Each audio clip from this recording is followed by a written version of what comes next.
Just have a look at these maps here. These are a selection of OS maps I've got here, and this one at the front from 1926 is actually printed on cloth.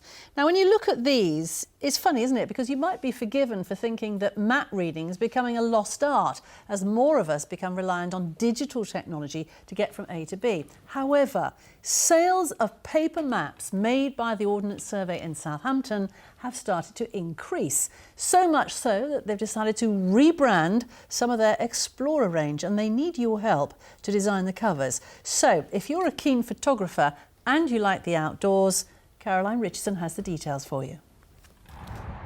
You don't have to abseil down a tall building to get the lie of the land. Just get yourself a decent map.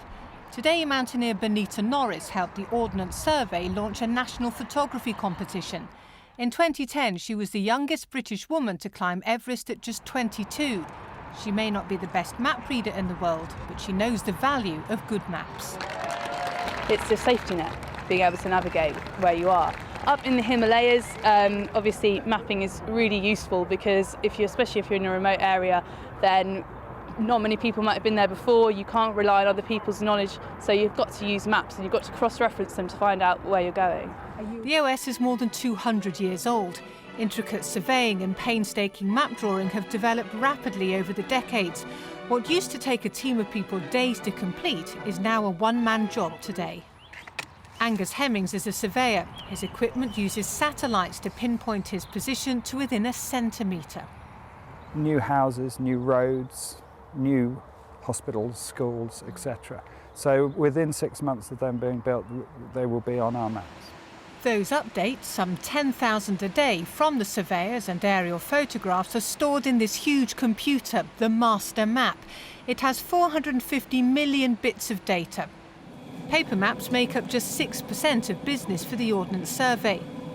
You can actually fly through and see it as it would be in real life.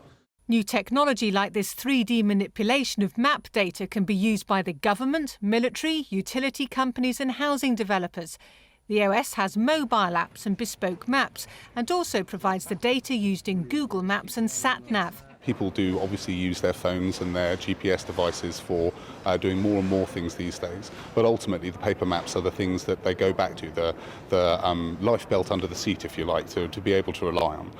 And we in Ordnance Survey understand that. In fact, we've produced specific products and applications to be able to support people using paper maps.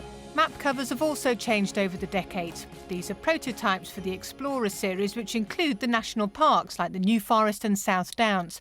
The public is being invited to send in photographs for the cover. No selfies though, just the beautiful countryside. Caroline Richardson, BBC South Today, Southampton. That should be good.